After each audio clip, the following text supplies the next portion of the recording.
पहाड़ों पे कोई मशीन खराब हो जाती है तो उसको सही कराने में बहुत सारी दिक्कतों का सामना करना पड़ता है, क्योंकि पहाड़ों पे स्पेयर पार्ट्स अवेलेबल नहीं होते हैं।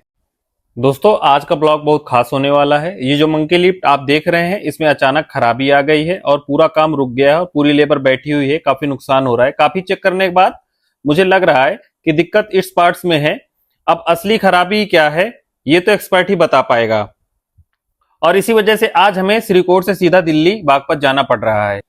हेलो साथियों, अभी मैं हूं श्रीकोट में और शाम के लगभग 4 बज रहे हैं और मैं निकल रहा हूं हरिद्वार होते हुए बागपत।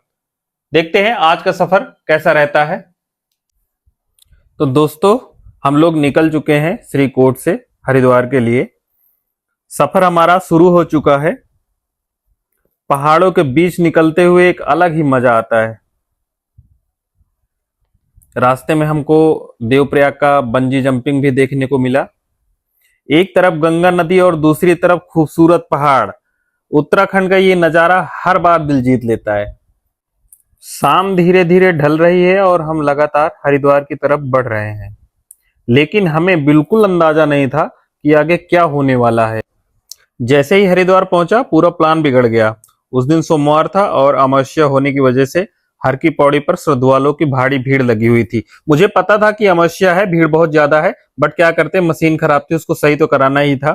ऐसा लग रहा था कि जैसे पूरे भारत के आदमी हरिद्वार ही आ गए हैं। हालत ऐसे थी कि लगभग 2.5 घंटे तक गाड़ी एक ही जगह पर खड़ी रही।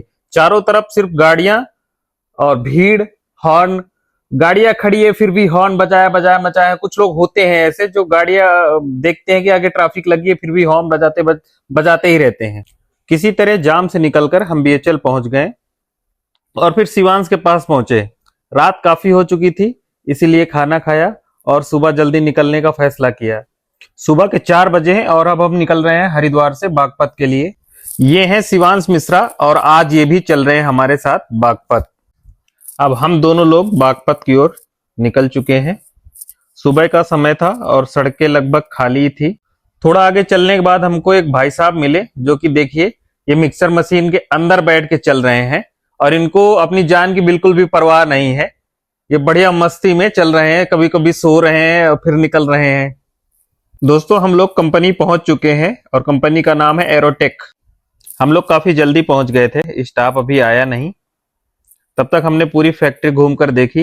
इनकी फैक्ट्री काफी बड़ी है और सारा सामान अवेलेबल होता है इनके पास। जो भी ऑर्डर देंगे आप, ये हाथ के हाथ ही बना देते हैं। इनके पास स्टाफ भी बहुत है और कंपनी भी बहुत अच्छी है और ट्रस्टेड कंपनी है। सबसे बड़ी बात ये है। फैक्ट्री घूमने के बाद हम लोग ऑफिस में जाकर बैठ गए और स्टाफ का इंतजार करने लगे, क्योंकि हम लोग काफी पहले पहुंच गए थे तो स्टाफ आया नहीं था। हमने कहा वेट ही कर लेते हैं। फिर भाई ने हमें चाय और पानी पिलाया। अब शुरू हो चुका है हमारे मशीन का काम। जिस मशीन को ठीक कराने के लिए हम इतनी दूर से आए थे, उसकी मरम्मत शुरू हो चुकी है। इंजीनियर पूरी बारीकी से खराबी ढूंढ रहे हैं और मुझे उम्मीद है कि बहुत जल्दी ही ठीक करके दे देंगे, क्योंकि इनके पास सारे पार्ट्स अवेलेबल हैं। और जो मैंने मंकी लिफ्ट खरीदी थी वो इनके यहाँ से ही खरीदी थी। आपको अगर कंस्ट्रक्शन से रिलेटेड कोई भी मशीन चाहिए तो आप इनसे कांटेक्ट कर सकते हैं। मैं आपको डिस्क्रिप्शन में इनका नंबर, एड्रेस सब डाल दूंगा। आप बात करके इनसे कांटेक्ट कर सकते हैं। तो दोस्तों, आखिरकार हमारा काम पूरा हो चुका है। जिस मशीन को हम ठीक कराने आए थे वो सही हो चुकी है, सफलतापूर्वक सही हो गई है। दोस्तों, अब हम वापस श्रीनगर की तरफ निकल चुके हैं और बारिश भी चालू हो गई है। उम्मीद है कि अब मंकी लिफ्ट पहले की तरह सुचारू रूप से काम करेगी और मेरा जो काम रुका हुआ था वो फिर से चालू हो जाएगा। दोस्तों, ये वीडियो आपको कैसा लगा? अगर अच्छा लगा हो तो लाइक करें, सब्सक्राइब करें और कमेंट करके जरूर बताएं। धन्यवाद।